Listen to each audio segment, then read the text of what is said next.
Imagine this. You take your wife out to a fine restaurant, a 5-star restaurant, and you go in, you sit down, and everything's so beautiful, and you hear about this chef. There's this chef that's cooking up a lot of good things, or you've heard good things. So then you go in, you order the best thing on the menu, and they bring it out to you. It's pristine, and they set it before you, and it actually smells good. But before they take the cover off, and you're getting ready to dive into it, and they lift it up, and it's a big steaming pile of dog shit. And I think that is what's going on right now with a lot of what Candace Owens and a lot of influencers that are out there that are pushing stuff, kind of like this Israel hatred, this Israel not getting behind, this Israel not supporting, this Israel just you think everything that they're doing is evil, and it bleeds down into Jew hatred. That's where it ends up going, and it slipped up in yesterday's podcast for Candace Owens. What came out, where this goes, I mean, we should be able to see the writing on the wall if we're familiar at all with history, but where this goes is Jew hatred, a subhuman species of labeling the Jewish people. That's where it goes.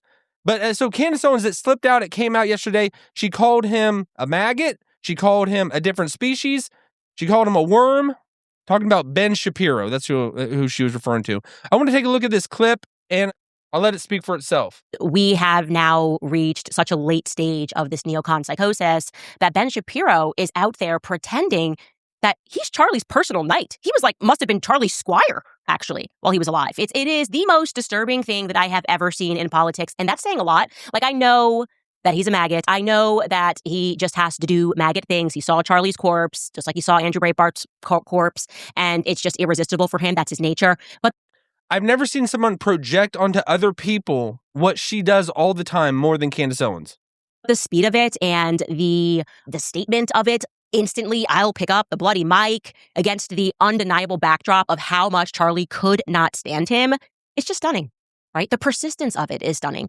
To know Ben Shapiro is to eventually come to a point where you simply are forced to acknowledge the fact that he's just a different species. He's just different. We can't understand him because it's a different species. A lion cannot understand the habits of a worm. No one's ever making a lion speak and trying. He's not hey, well, I'm a worm. Here's my instincts. It's he's just different altogether.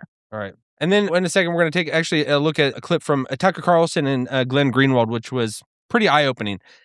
But what Candace Owens just did there, it is the next level. It's the next step. It's the next logical outcome of where all of this, it's anti-Semitism, whatever you want to call it. It's, I guess, racism, but it's for Jewish people. Because identifying and describing what it means to be Jewish gets pretty complicated. And when you get into the weeds of what it is, so it's just a blanket term. But we know what it is, and this is where all this leads. And I just think of with Candace Owens or Nick Fuentes and Tucker Carlson to a subtle degree, what he is doing, they are under the surface promoting this anti-Semitic spirit, this Jewish kind of hatred and Jewish animosity towards. That's what it's bubbling up. It's bubbling up every episode. This is what's behind the curtain, what's going on. And this, we saw Candace Owens, that's where it all goes.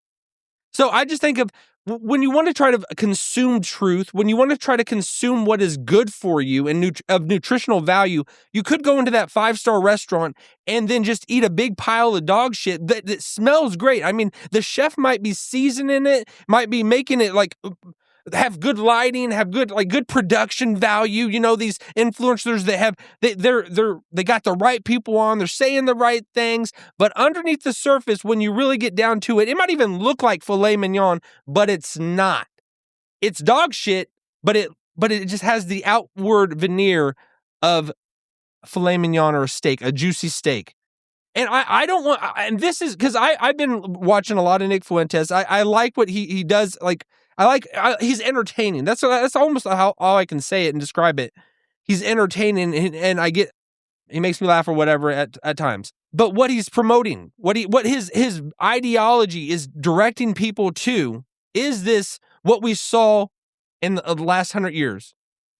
what it eventually led up to, which was a Holocaust. And I know people, Gen Z, they're a different game, you know, that they hear Holocaust, they don't even want to talk about it. This is the Holocaust denial that people don't even want to get into, don't even want to mention. They're just trying to rethink history. But this is where it goes. If you don't know history, you're going to repeat it. And because it cycles, it's over and over. Whether you think it's like people that there was a time in history that people had blacks and they enslaved black people, but a lot of it was like black people enslaving black people. And a lot of it, like throughout human history, there's been slaves all over the place. So if you get to the point where you're saying some other person, they're a human being just because they look different, they talk different, they're subhuman, they're a different species. This is where it goes, and this is what came out in Candace's talking points. We know she's going off her prompter. I'm not going off a prompter, you know. I got a teleprompter, but I haven't got to the point where I'm using it really, you know. I'm free gaming, I'm free flying, you know. And but Candace Owens, she says she can't go off it. This is scripted for her, so that was out there. She wasn't just making it up as she went along. It's subtly underneath the surface. This is where we're going. I think everybody, if you can read the room, this is where we're going. All right, let's listen to this with Tucker Carlson and Glenn Greenwald. You can see my arm right there. Okay. All right. Talking about they're reading the room, and Tucker Carlson, he can see it himself. He's the different cat to me. Tucker is, because I see him more as reasonable and sensible, but he's being used in a very major way because he has the biggest mic of them all. I would say the most heavily influential person out there right now. And he's the one that's almost doing the most damage because of he's coming at it from a pretty reasonable Christian perspective. But they're talking about anti-Semitism. And Glenn Greenwald is Jewish. Well, I think all of us have every reason to be worried, and it's absolutely producing actual anti-Semitism. I see it every single day when I go on the internet, which I try not to do too much, but you can't avoid it. And it's real too. It's not just like, I don't like what Israel's doing, AIPAC is bad, which I vehemently agree with. It's like Jews are bad. And it's not clear to me exactly where all of it's coming from. I think some of it's inorganic, clearly. These are basically ideological false flags. But I do think some of it is organic. I think some of it is absolutely real. Right there. I'm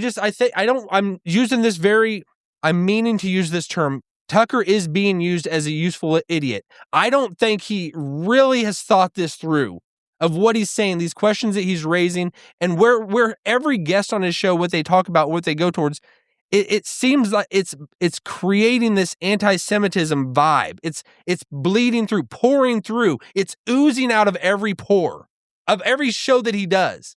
And I think a lot of people that he is the most reasonable, and that's why it's disheartening to see. But you can see that anybody can go. We saw like Martin Luther, the reformer. He went down this road of almost any. You can even go to different people. The Jews make everybody mad at them at times because they do deceive sometimes. They're a people that has in the Bible, in the Old Testament, like throughout the scriptures, they deceive at times because they are trying to survive. They will lead people in a different direction. I just think of the story about the king that's running away in the Old Testament, and then that woman invites him into her tent, and then he's sleeping. She gives him some milk, and then she puts a stake through his head, his temple, while he's sleeping. But which was a great thing because she was doing it for the Jewish people, doing it for the people of Israel, doing it for the God of Israel, and showing her loyalty. Which it doesn't compute with our Gentile mind, especially our American Gentile mind. And I hate to agree with the ADL, but on the specific point, is anti-Semitism rising in the United States? Oh, no doubt. And it's bad. It's totally bad. So that kind of gets to my deeper concern, which is not about Jews specifically, it's about all Americans.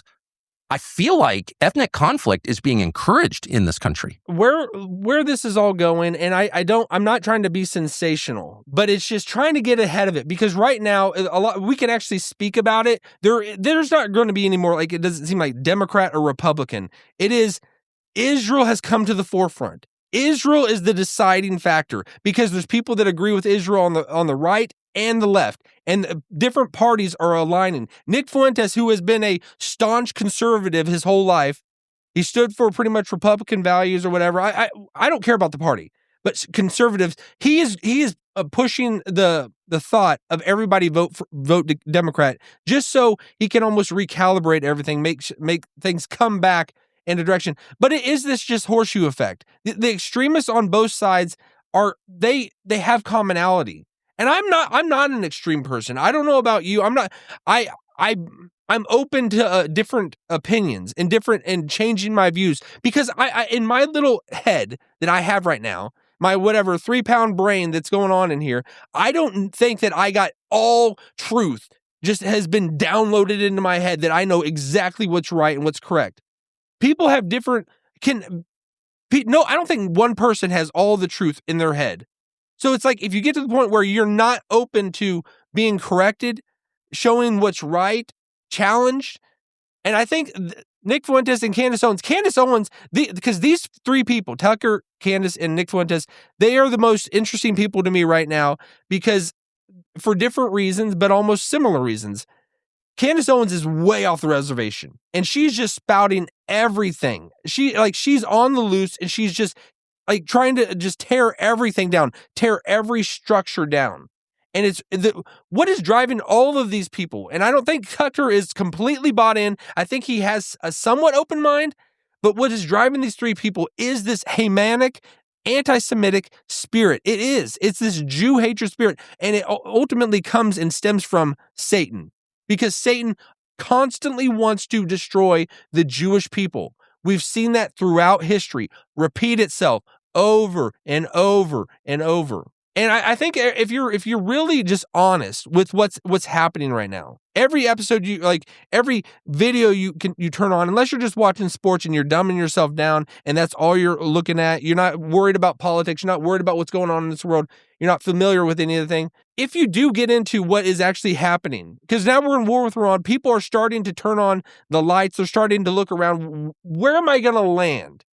I do think that this is going to go to a massive hatred of Israel throughout, because the generation that's coming up, this is, I don't think there is going to be any more a way to just hold the line of this rush of people that want to destroy Israel, want to abandon Israel, and want to ultimately kind of just turn their back on Jewish people.